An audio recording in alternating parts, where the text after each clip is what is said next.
अस्सलाम वालेकुम नाज़रीन, एक नई वीडियो में खुशामदीद। आज की वीडियो में आपके साथ जो रेसिपी शेयर करूंगी वो है एक मीठे की रेसिपी जिसका नाम है बटर स्कॉच फिरनी। अगर आपको मीठा खाने में बहुत पसंद है और फिरनी और खीर आप शौक से खाते हैं तो इस रेसिपी को ज़रूर ट्राई कीजिएगा। इसको बनाने के लिए 1.5 किलो के करीब दूध लेंगे। दूध का खालिस होना बहुत ज़रूरी है। दूध 1.5 किलो लेने के बाद मैंने एक कढ़ाई का इस्तेमाल किया ताकि कैमरे में अच्छे से इसको रिकॉर्ड कर सकूँ। और उसके बाद इसको मीडियम फ्लेम के ऊपर मैंने रख दिए। 1.5 किलो दूध है तो इसके लिए हाफ कप के करीब जो चावल है वो काफ़ी होंगे। इससे ज़्यादा चावल का इस्तेमाल ना करें। और चावलों को 3 से 4 घंटे पहले पानी में भिगो के ज़रूर रखें, ये करना बहुत ज़रूरी है। उसके बाद जितना भी इसका एक्स्ट्रा पानी होगा वो निकाल देंगे। इसको डालूंगी ग्राइंडर में, थोड़ा सा दूध डालेंगे कि ग्राइंडर चल जाए। और इसको दूध के अंदर जो है अच्छे से मिक्सअप कर लेंगे, ग्राइंड कर लेंगे। उसके बाद जो 1.5 किलो हमारे पास दूध था उसके अंदर हम चावलों वाला मिक्सचर ऐड कर देंगे।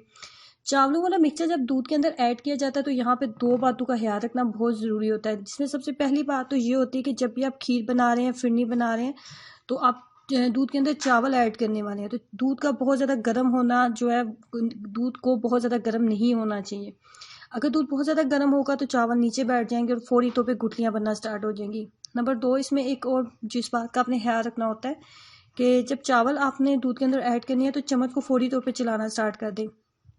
अगर चम्मच को फौरी तौर पे आप नहीं चलाएंगे तो भी चावल जो है वो नीचे बैठ जाएंगे और इसकी गुठलियाँ बन जाएंगी, जिससे आपकी फिरनी या खीर जो है कभी भी अच्छी नहीं बनेगी।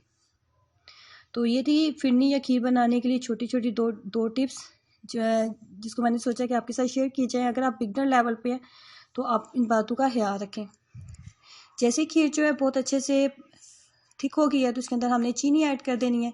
चीनी मैंने 1 कप के करीब ऐड किया है। ये एक बिल्कुल नॉर्मल सा मीठा है क्योंकि मुझे मीठा खाने में बहुत ज़्यादा पसंद नहीं है, तो मैंने इसके अंदर 1 कप के करीब चीनी ऐड की है। अगर आप बहुत ज़्यादा मीठा पसंद करते हैं, अगर आप इससे ज़्यादा मीठा आपको अच्छा लगता है तो आप इसके अंदर 1 कप से ज़्यादा चीनी ऐड कर सकते हैं। चीनी ऐड करने के बाद फ्लेम को बहुत ज़्यादा हाई नहीं करेंगे, मीडियम फ्लेम के ऊपर ही इसको अच्छे से चम्मच के साथ मुसलसल चलाते रहेंगे ताकि चीनी इसके अंदर अच्छे से मिक्सअप हो जाए और चीनी ने जितना भी पानी छोड़ा होगा वो भी ड्राई हो जाए।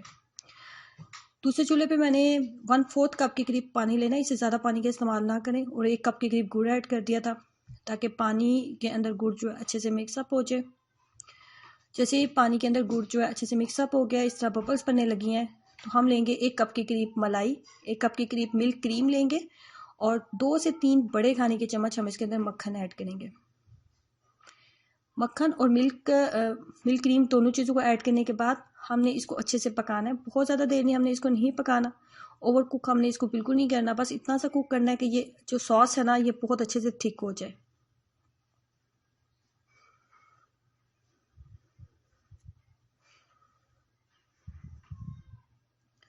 फ्लेम को बहुत ज़्यादा हाई नहीं रखना, ये थिक होना स्टार्ट हो गया है।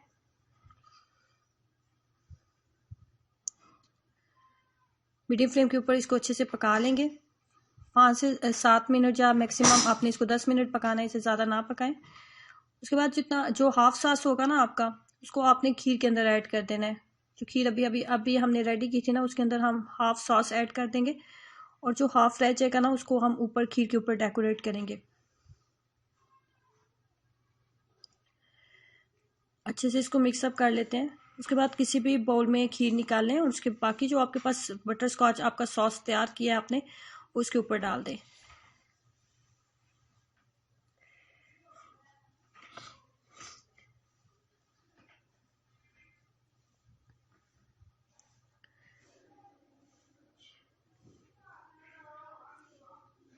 उसके बाद थोड़े से बादाम थे मेरे पास, वो मैंने डाले हैं। 2 से 3 घंटे के लिए इसको फ्रिज में रखेंगे ताकि ये अच्छी से ठंडी हो जाए। अगर आपको मीठा खाने में बहुत ज़्यादा पसंद है तो आपने इस रेसिपी को ज़रूर ट्राई करना है और अपना एक्सपीरियंस मेरे साथ ज़रूर शेयर करना है। वीडियो अच्छी लगी है तो नीचे दिए गए रेड बटन पर भी क्लिक करें ताकि आप इस चैनल का हिस्सा बन सकें, इस चैनल को सब्सक्राइब कर सकें। अल्लाह हाफिज़।